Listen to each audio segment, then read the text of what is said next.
Muita gente morreu nessa tragédia. Que tragédia horrorosa.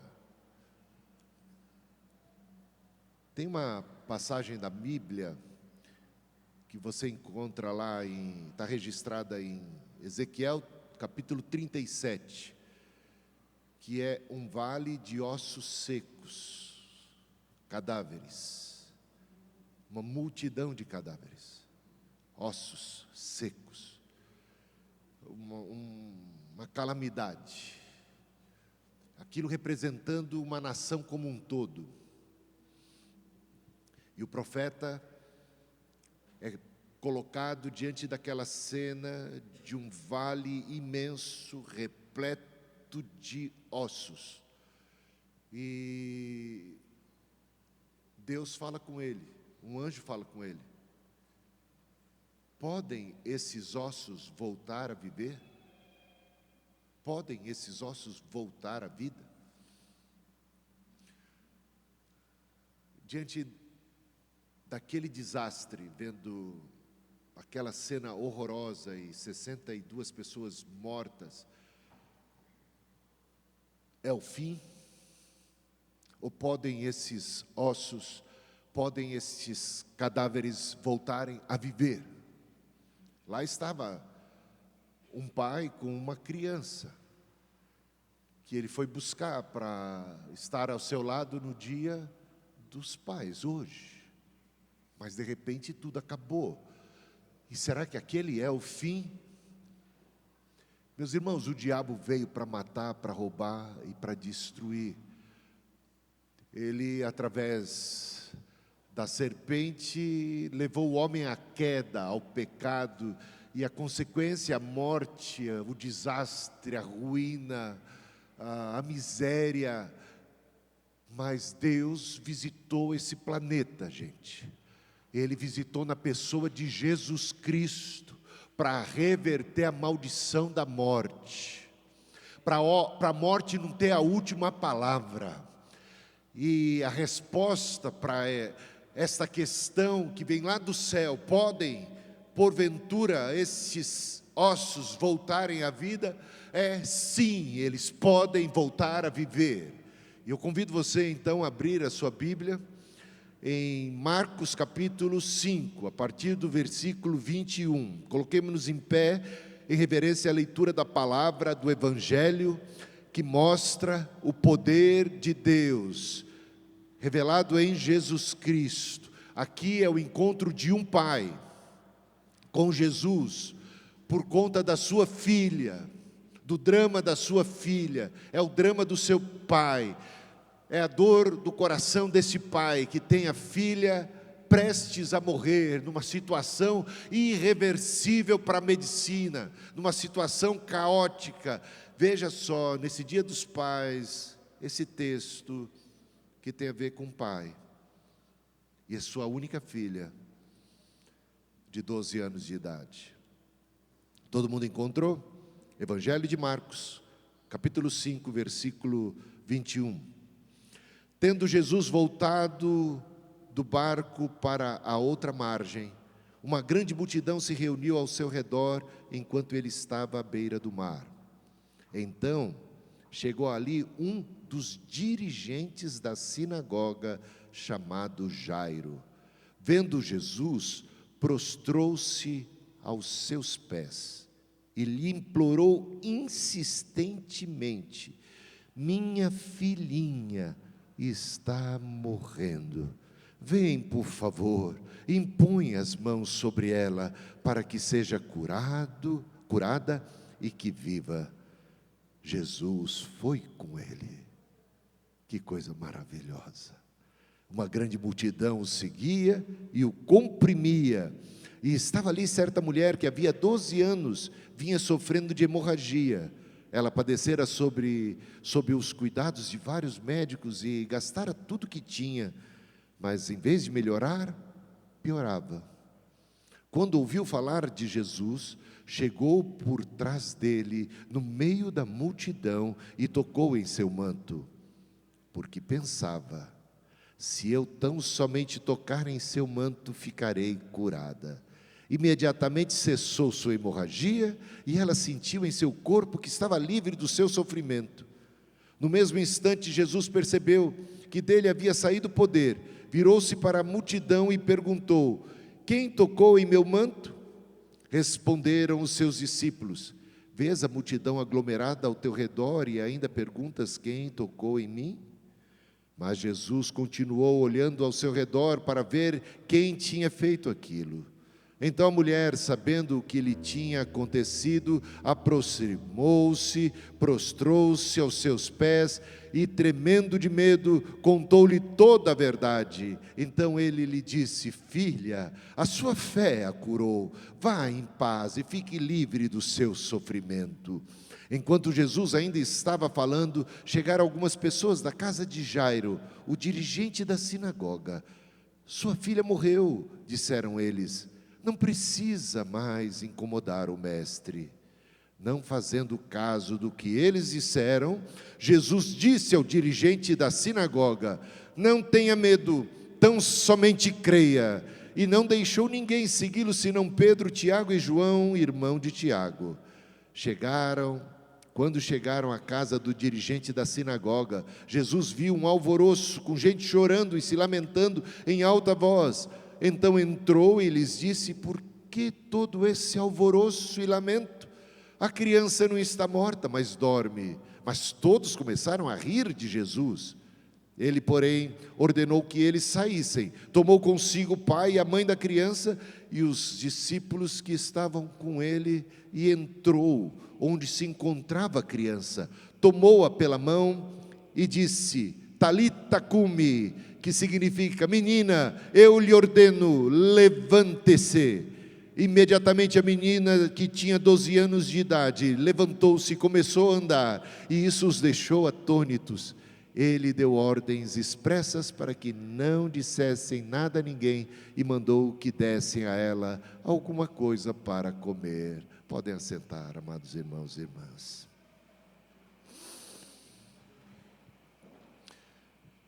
A primeira coisa que a gente vê aqui é que Jairo era dirigente de uma sinagoga. Ali na região de Cafarnaum,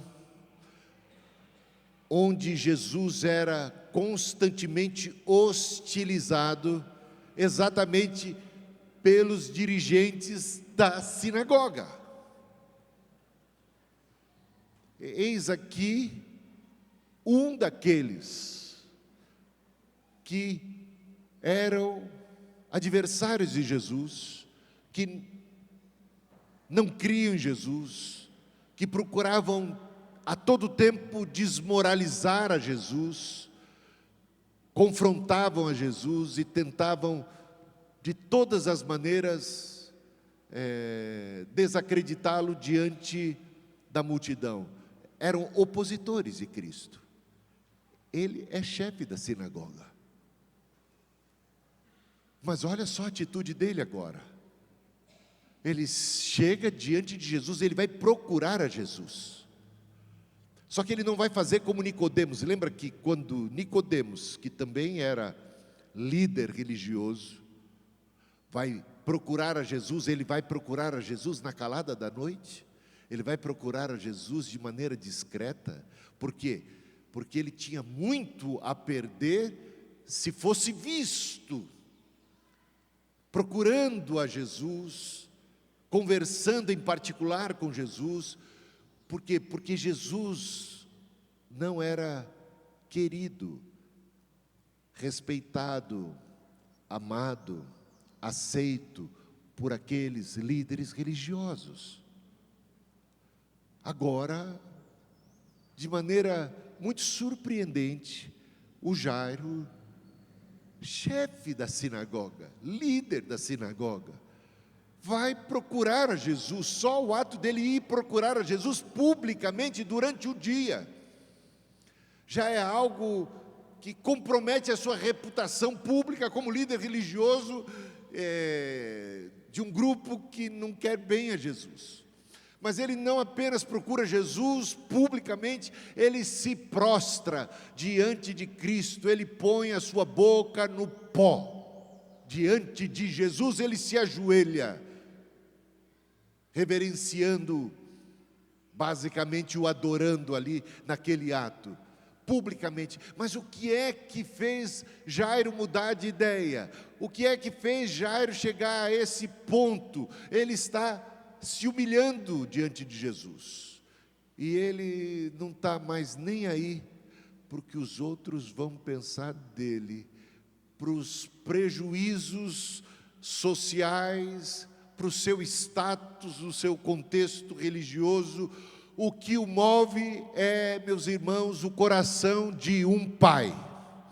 Esse homem foi movido pelo amor paterno. Ele foi movido pela situação drástica em que se encontrava a sua filhinha. Ele, quando chega e se prostra diante de Jesus e insistentemente apela para o socorro de Cristo, ele diz assim: ah, minha filhinha. Ele usa, e aqui está como filhinha, ele usa isso no diminutivo, como dizendo assim: o meu tesouro, a minha filhinha. E no livro de Lucas, no Evangelho de Lucas, a gente aprende que se tratava da filha única de Jairo, que ele tanto amava. E chegou a um ponto de desesperador, prestes a morrer, já desenganada pela medicina, todo mundo já vendo que ela estava nos últimos momentos de vida. Ele vai procurar a Jesus, porque ele pôs a sua fé em Cristo. Olha as coisas que a gente vai aprendendo com esse pai. O seu amor de pai, e como ele vai levar Jesus à sua filha, como ele vai buscar a Jesus pela sua filha, como ele vai orar a Jesus, né? Ele vai buscar a presença de Jesus e ele vai invocar a bênção de Jesus sobre a sua filha. Olha que atitude linda de um pai. Movido por amor, ele quebra preconceitos. Movido por amor, ele apela para aquele que é maior. Ele reconhece nele a única saída, a única esperança, o único remédio para sua filhinha. E ele se humilha. Ele é líder, ele é chefe, mas agora ele está aos pés, ele está quebrado, ele está dobrado, ele está curvado diante daquele que ele reconhece ser superior a ele. Isso é um ato de muita humildade, é um ato lindo. Há muita coisa aqui sendo quebrada, o orgulho está sendo quebrado, uma série de preconceitos estão sendo quebrados, e é o amor paterno que está levando tudo isso, e uma consciência e uma fé, e ele está botando muita fé em Jesus, e ele procura Jesus, e os pais podem fazer essa coisa maravilhosa. Os pais podem interceder pelos seus filhos, os pais devem interceder pelos seus filhos. A bênção que os pais podem trazer para os seus filhos é alguma coisa tremenda, meus irmãos. Lembre-se do Êxodo. No Êxodo, o anjo da morte ia passando, mas o povo de Deus foi avisado: peguem o sangue de um cordeiro inocente e coloquem sobre os umbrais, sobre as portas de suas casas, porque o anjo da morte vai passar para ceifar os primogênitos, e só escaparão os filhos daqueles pais que tomarem essa atitude de fé, de colocarem o sangue do cordeiro sobre os umbrais de sua residência. E os pais que por fé no sangue do cordeiro, que aponta para o cordeiro de Deus que tira o pecado do mundo, que é Jesus, profeticamente, que colocaram o sangue do cordeiro nos umbrais de sua residência, salvaram a vida de seus filhos. Vocês pais têm muita responsabilidade. Deus coloca nas mãos de vocês, muitas vezes, o destino dos seus próprios filhos. Intercedam pelos seus filhos, coloquem seus filhos debaixo da cobertura do sangue de Cristo,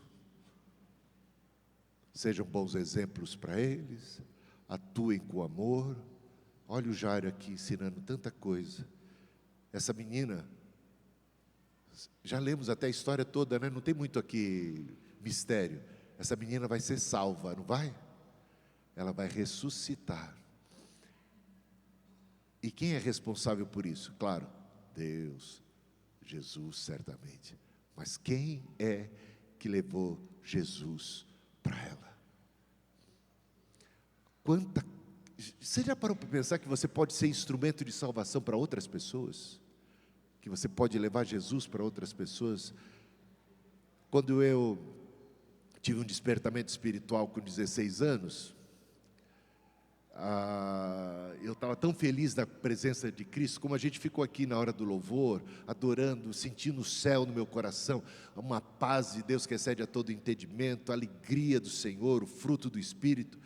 Aí, eu fiquei pensando imediatamente em todos aqueles meus amigos do futebol, da vila, do colégio. Conhecia tanta gente, assim como você conhece muita gente, não conhece? Tem muitos amigos, parentes. E aí eu pensava em cada um deles, e todos os dias eu orava pela conversão de cada um deles. É como o Jairo chegando diante de Jesus, falando assim: olha, tem a minha filhinha. E eu diria: olha, tem o meu amigo, tem o meu irmão, tem o meu colega, tem a minha colega. E colocando eles diante de Deus. Agora, outra coisa que a gente pode fazer, e que a gente vai encontrar no capítulo 9,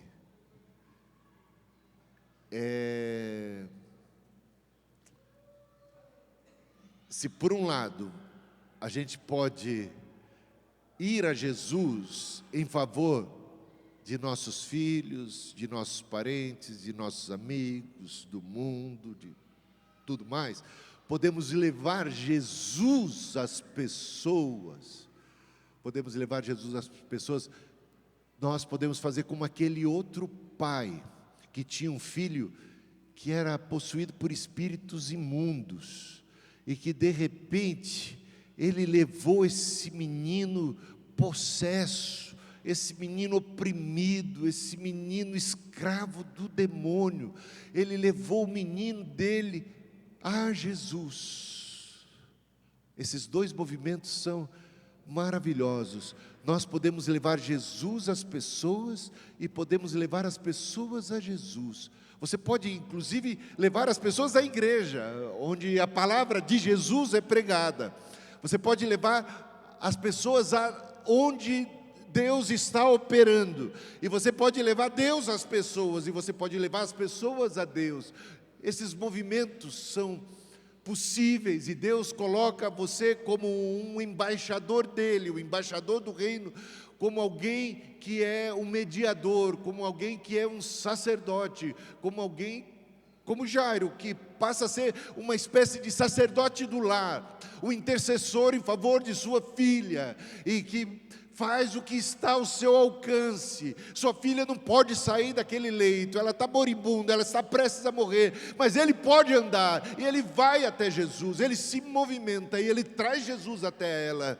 E aquele outro pai leva o seu filho até Jesus. De uma maneira ou de outra, nós precisamos promover o encontro, nós precisamos promover a reconciliação, porque é nesse encontro e nessa reconciliação que há cura, que há salvação, que há o aprumo da nossa vida e da nossa existência. Ele implorou insistentemente, ele se prostrou. Minha filhinha está morrendo, e ela estava prestes, à beira da morte, ela tinha minutos de vida, minutos. E ele insiste, ele tem pressa, Senhor, apressa-te, venha, ela está prestes a morrer, minha filhinha. Vem, por favor, impõe as mãos sobre ela, para que seja curada. Se o Senhor impor as mãos, se o Senhor for lá, eu sei que ela vai se recuperar, eu sei que ela será curada, eu sei que ela não vai morrer, que ela vai viver. E a maravilhosa resposta de Jesus, ele foi com ele. Jesus atendeu o apelo, Jesus o acompanha, mas tem muito impedimento, tem uma grande multidão que está ali comprimindo a Jesus, que até mesmo naquela pressão está diminuindo a marcha de Jesus. Jairo marcha com Cristo na direção da sua casa, sua filha tem minutos de vida, todo um drama, mas aquela multidão o comprime, aquela multidão está dificultando essa caminhada, e estava, para piorar um pouco a situação para o lado de Jairo, estava ali uma certa mulher, que havia 12 anos, padecia de um mal, ela tinha tido posses, ela tinha bens materiais, mas ela ao longo de 12 anos, tentou através de muitos médicos e todos os recursos humanos, se ver livre daquele mal, mas ela só ia de mal a pior, ela ficou pobre, é uma mulher arruinada, com uma enfermidade que aqui é denominada de hemorragia, que dentro daquela cultura, dentro daquele contexto judaico, daquele período, significava uma mulher imunda, uma mulher que naquele estado não poderia ter contato com pessoa alguma, porque se ela tivesse algum contato físico, segundo a cultura, segundo o entendimento, os valores daquela época, ela contaminaria, era uma mulher imunda que não poderia entrar em contato com quem quer que fosse, porque se alguém ela tocasse, ou se alguém tocasse nela, essa pessoa se tornaria impura. Esse era o conceito. Veja só o drama, uma mulher que estava arruinada, uma mulher que estava sofrendo, uma mulher que tinha perdido tudo, que está pobre e que ainda é estigmatizada, marginalizada na sua cultura, no seu povo, na sua sociedade, mas ela viu que Jesus passava por ali, e ela, assim como Jairo, botou fé em Jesus, e ela disse: eu não posso tocar nele, porque se eu tocar nele, eu estou infringindo a lei, mas talvez eu possa tocar resvalar no seu manto, e eu sei que se ao menos eu resvalar no seu manto, eu serei curada. E aí alguns supersticiosos podem dizer: sim, olha só o que a mulher está ensinando, nós precisamos tocar em Jesus, porque se a gente tocar em Jesus, isso resolve tudo. Jesus é uma espécie de pedra mágica, que quem toca nele é curado. Gente, longe de qualquer espécie de superstição, porque muita gente estava tocando em Jesus aqui e não recebeu bênção alguma. Jesus estava sendo pressionado e tocado o tempo todo, mas uma pessoa tocou, mas não tocou com uma questão supersticiosa, tocou com fé. Jairo tocou com fé. Tem muita gente que faz da Bíblia um livro supersticioso. É o Salmo 91 aberto que vai espantar o mal-olhado. É uma espécie de amuleto que colocamos na porta para proteção. Olha, longe disso, nós temos um relacionamento com Deus vivo. É Deus vivo, é Cristo, é Deus vivo. Não adianta tocar, não adianta abraçar, não adianta, se não tiver a fé que nos liga a Deus. Meus irmãos, longe de nós qualquer espécie de superstição. Aqui não é base para essa superstição, muito pelo contrário. Jesus estava sendo pressionado por todos os lados. Jesus diz: alguém me tocou. Mas como assim, Jesus? Está todo mundo te tocando, como alguém te tocou? É porque eu sei que alguém me tocou de maneira diferente. Alguém me tocou com fé. De mim saiu virtude. E a mulher se apresenta diante de Jesus e confessa que ela o tocara e tinha ficado sarada. Ela se sentiu curada, ela foi curada, e Jesus diz: a tua fé te salvou, a tua fé te curou, vai em paz, fique livre desse mal. Meus irmãos, quando Jesus nos abençoa, Ele nos salva, Ele nos encaminha. Vai em paz, fique livre desse mal, vai. Você não precisa agora se preocupar, vai em paz, siga agora seu caminho em paz. porque você me encontrou. Você encontrou a vida, você encontrou a cura, você encontrou a salvação. Fique livre do seu mal. Agora, tudo isso fez com que Jesus parasse. Tudo isso fez com que Jesus ainda tivesse aquela discussão e ficasse procurando. Imagina o drama de Jairo, coloque-se no lugar de Jairo, sua menina estava morrendo, e de repente mais uma pausa. É tão interessante isso, né?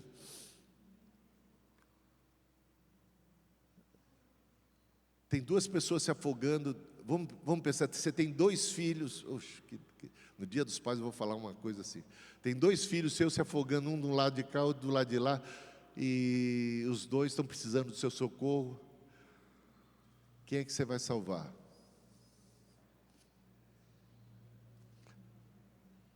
Aí você vai na direção de um, aí daqui a pouco o outro no caminho vem e te segura. Aquele um está clamando por socorro, mas esse um aqui também é seu filho, e você... Que drama. Olha só a situação em que Jesus se encontrava. E aí Jesus para esse aqui. Só que no que ele para esse aqui ele se afoga. Olha. Esse é um drama para os homens, não é? Mas não é para Deus.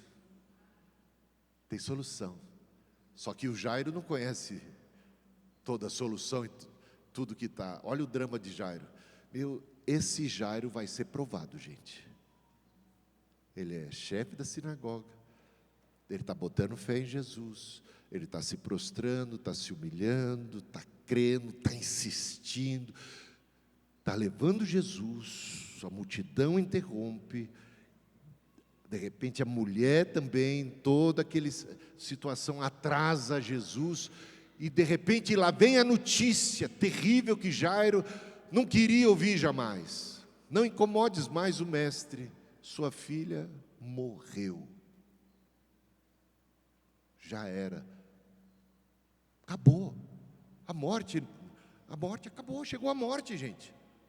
Acabou. E aí, diante da morte, diante do vale de ossos secos, podem esses ossos reviverem? Diante daquela situação que vimos ontem, a solução para a morte, cada um de nós vai acabar se vendo diante dela. A solução para nós, a escape, Deus tem cura para isso. Ou Deus tem os seus limites, ou Cristo tem os seus limites. Agora já não adianta mais. Ela morreu.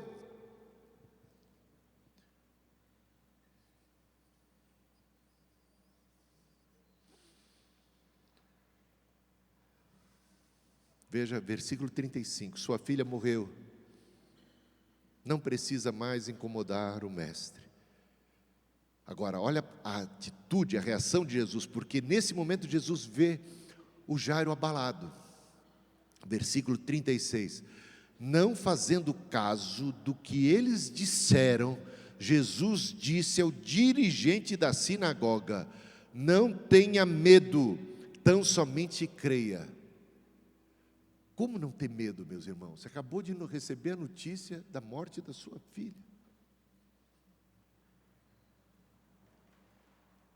Creia, somente crê como?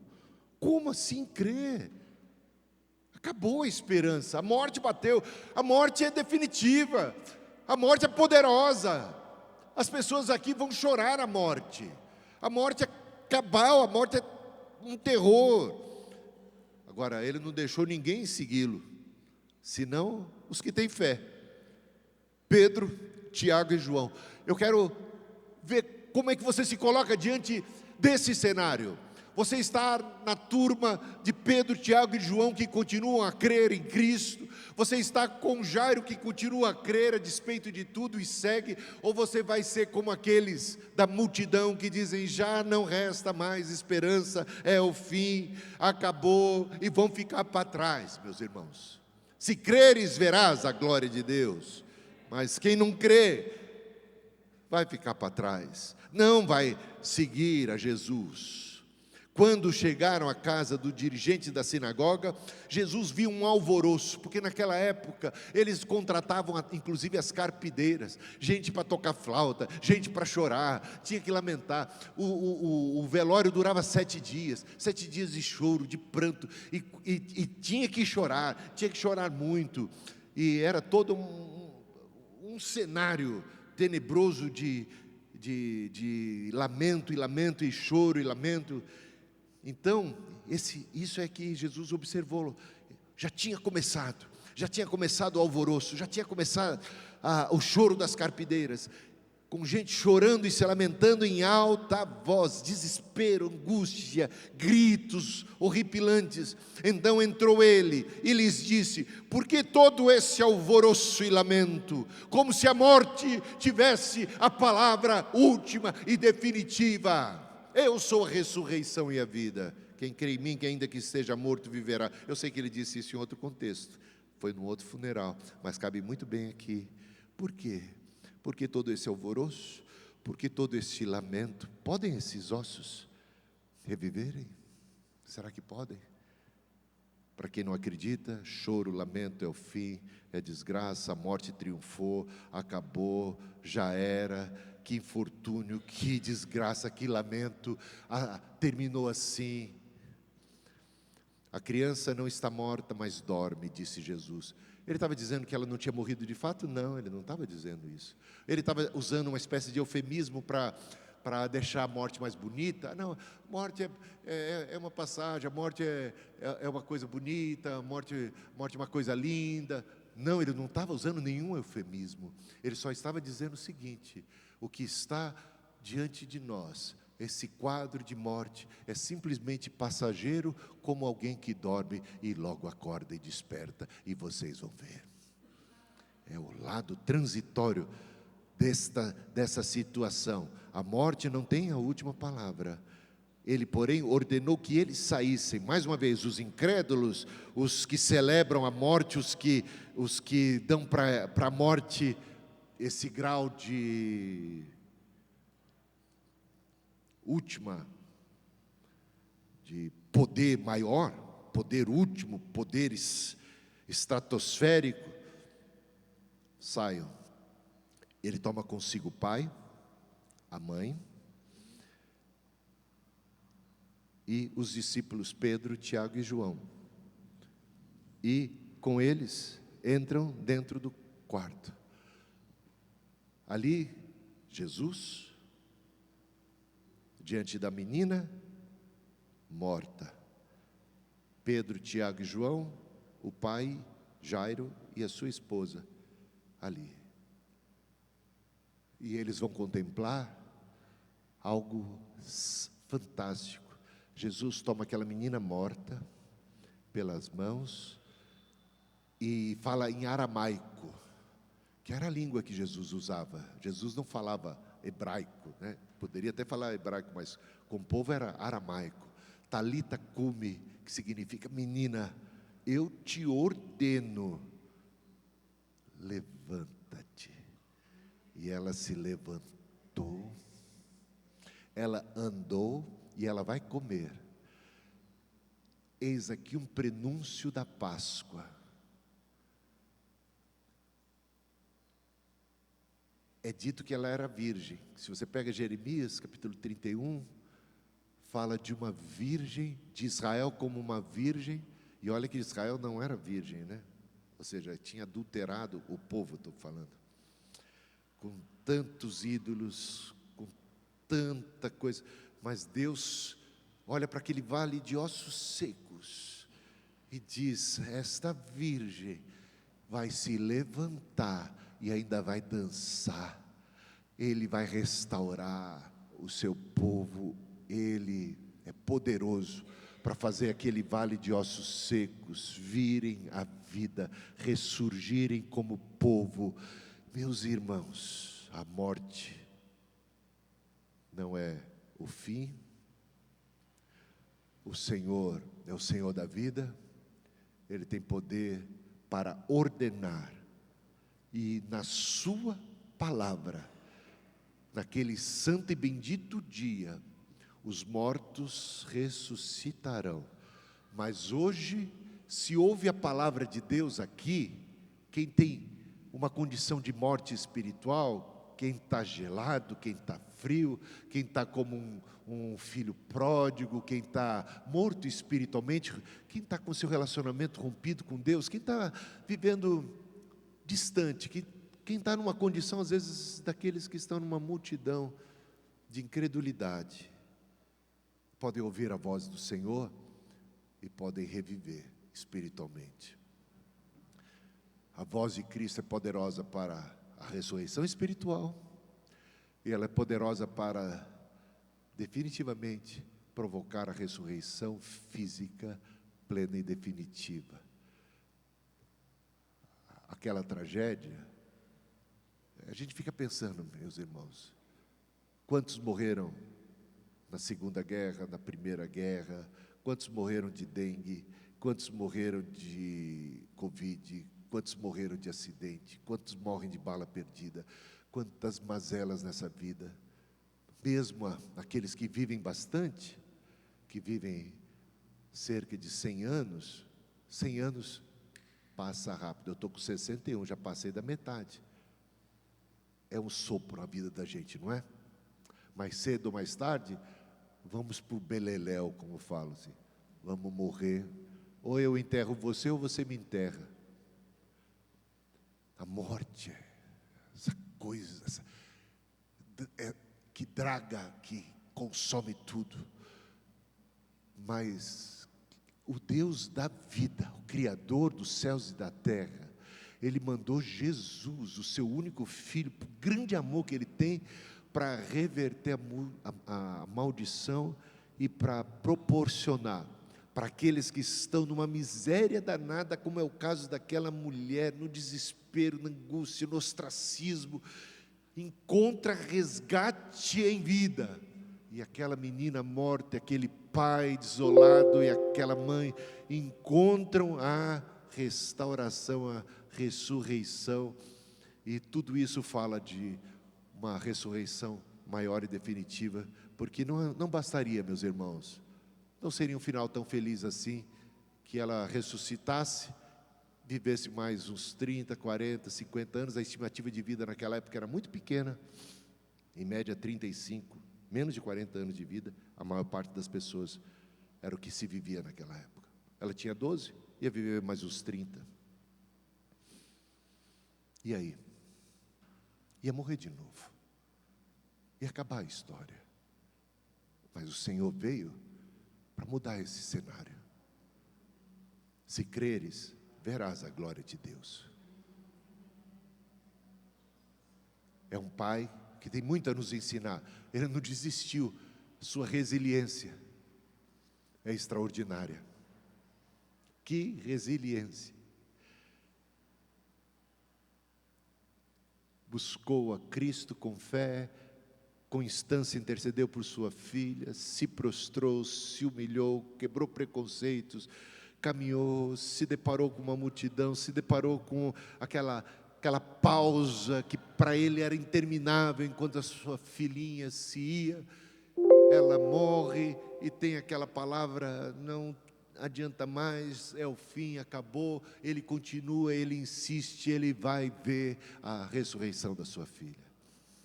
Que sejamos como esse pai, tão cheios de fé e de persistência e de confiança no poder maior do Senhor.